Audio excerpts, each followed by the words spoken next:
personal points. And this photo was taken in 1939, so a lot of the features on here now no longer exist.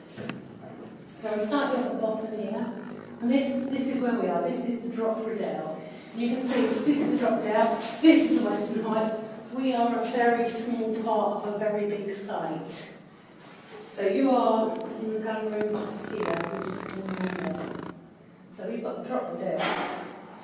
Here we have the north lines, and then we have the north entrance. Now if you've lived in Dover for any length of time, you might remember that this was the main road that used to go through the tunnel.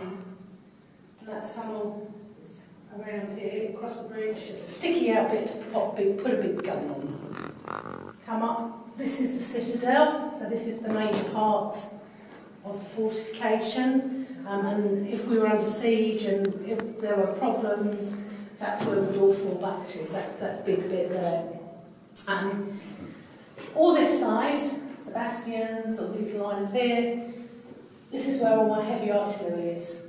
All the heavy artillery points that way. On this side of the line is all the barrack accommodation, so this is where all the soldiers live.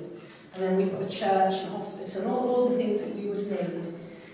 If we land in Dover, it's nearly impossible to establish a beachhead because you've got cliffs either side and you're just going to be sort of pincered in.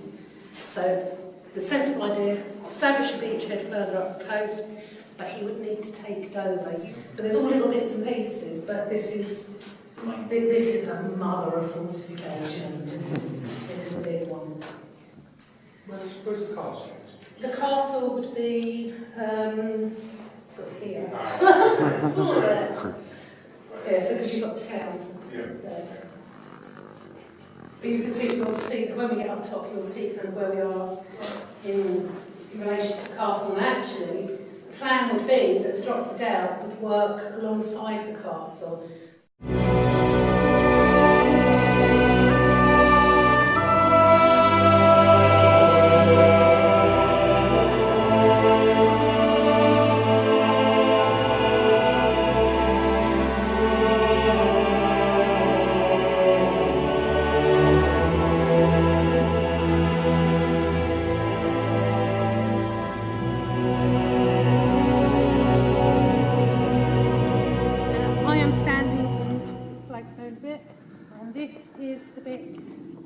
Where the officers stand.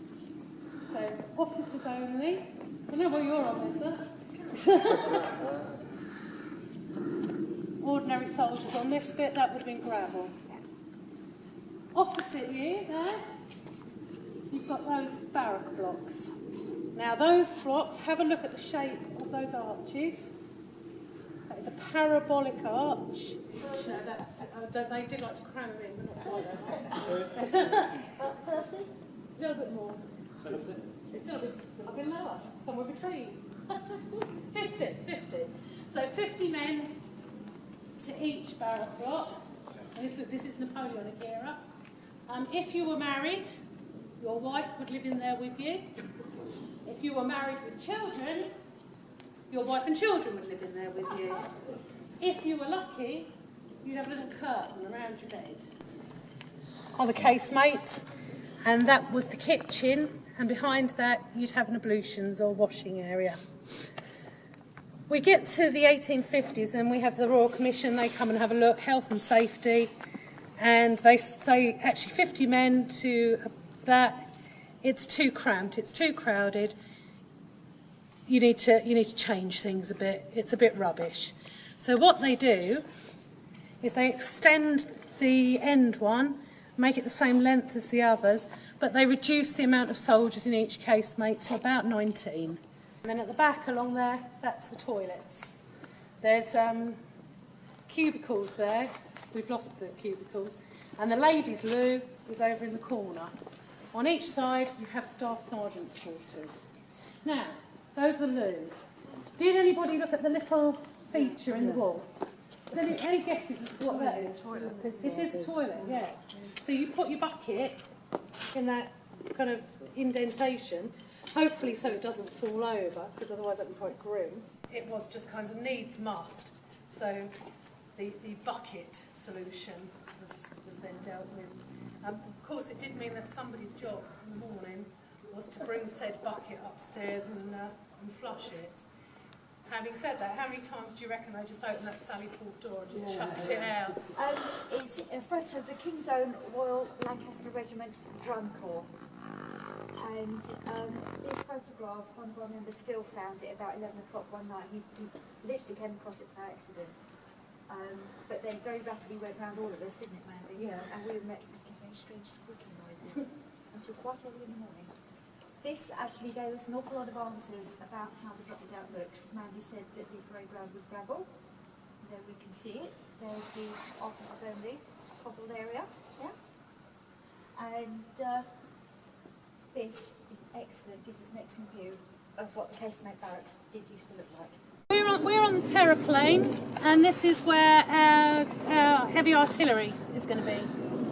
So I've got a picture here of a 7-inch Armstrong rifle breech loader, and I'm standing on the site where this gun would have been, and it would have been probably the last gun that was here, was that type of gun.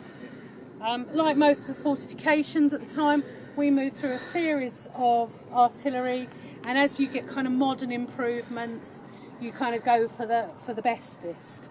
Much larger fortification that can look after itself, it can stand alone. So what a redoubt requires is 360-degree firing capacity, as well as its own water source. We actually have that under the parade ground capacity. In theory, that's what we've got. In practice, actually, we're set up to fire from here, along this line, around the back of the casemates, and through to that gun embrasure over there. We are not interested in the sea.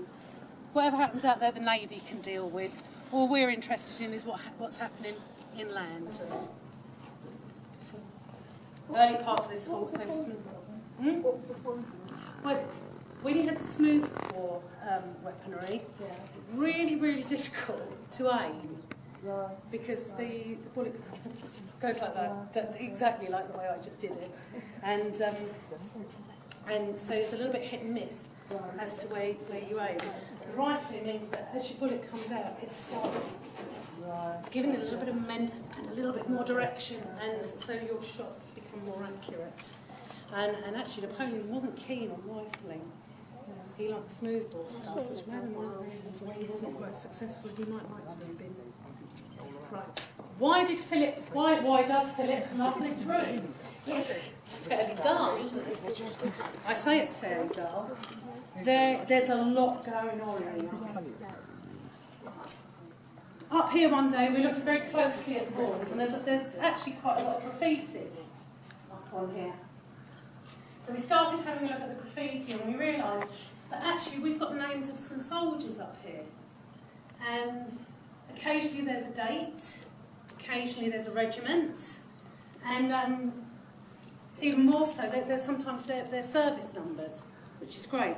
So Phil started having a look into that, and I'm going to do it sort of a little bit chronologically, but one of the names he found was William Crunkhorn, W. Crunkhorn. Now this is a gem of a name to research. If you're looking up a Crunkhorn, you are going to hit something if there's anything out there. If you're looking up a Bill Smith, you don't stand a hope.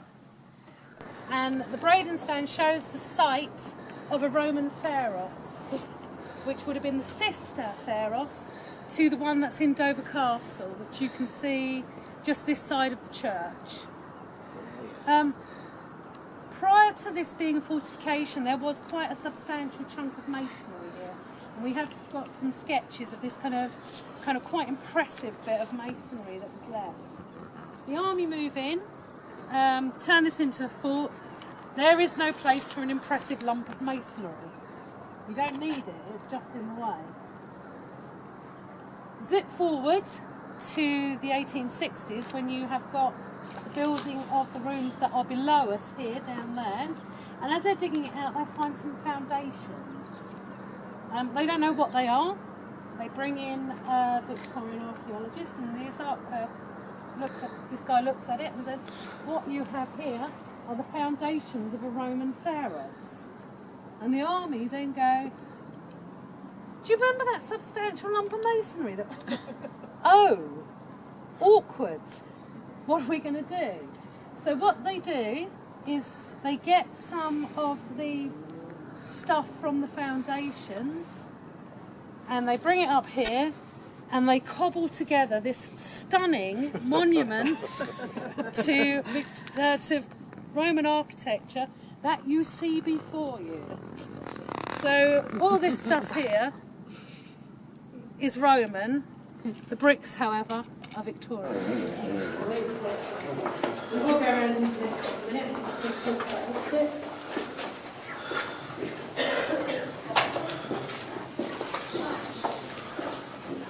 Outside of the first building that was built here on the Western Heights.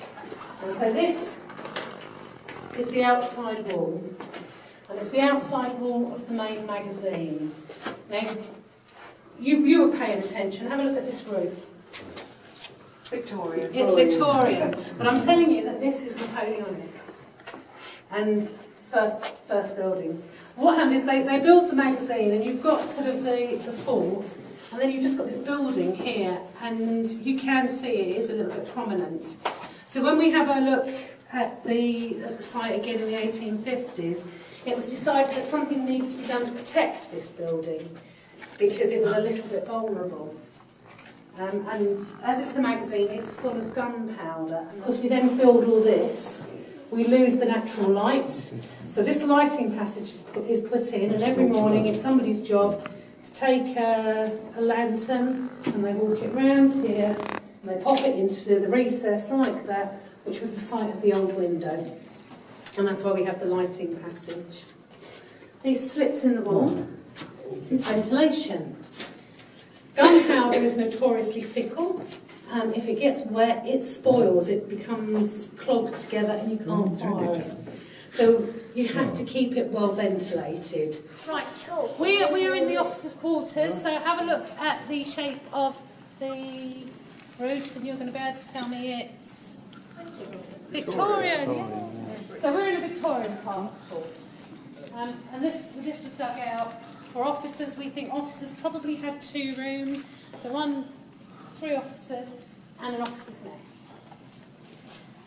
So that's all the officers on that side. On that side we have the jail, which everyone's really keen to go and get into. It's a bit odd. Brings back memories of youth, madam. So that's the jail. I've forgotten what everything is. That's the lock-up, and that's the guard room in the middle. The lock-up is where you would have any valuables. So maybe soldiers' wages, something like that. So those 2 arches at the end, that's where the officers' toilets are. The officers would also have their own staircase, and that staircase at the end is the one the officers would use. And there's a little barrier there at the bottom of that staircase to remind you, as an ordinary soldier, when you come down here,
fireplace here. So again, this room could be used for accommodation. So if I'm not in a situation where I'm fighting the French, I can house some soldiers in here. And that's sort of in the Victorian era. But we also know that there were some soldiers housed in here during World War II, specifically for 4 days in April 1942. The commandos, or some of the commandos, slept in this room. Now, what did they do to pass the time? That's a leading question. What do we do? No? What we've got? Can you see this? Dartboard. We've got a dartboard. I just see all the holes in the wall. Yeah. Can't see. Got that? You've got the little holes all in the circle. You've got the dartboard there. So yeah, so we've got our commandos in here playing darts. How did they do? Let's have a look. Here are the scores. So we go from 3 and 1 down. And so we've got some scores on the wall over here. We've got other dartboards in other Pontiers. And on those ones we've got names of some of the commandos and the Canadians that played darts up here, passing the time in sequence. So yeah, little game of darts. So the only worrying thing is here that they were here for 4 days. You've seen the amount of holes. Britain's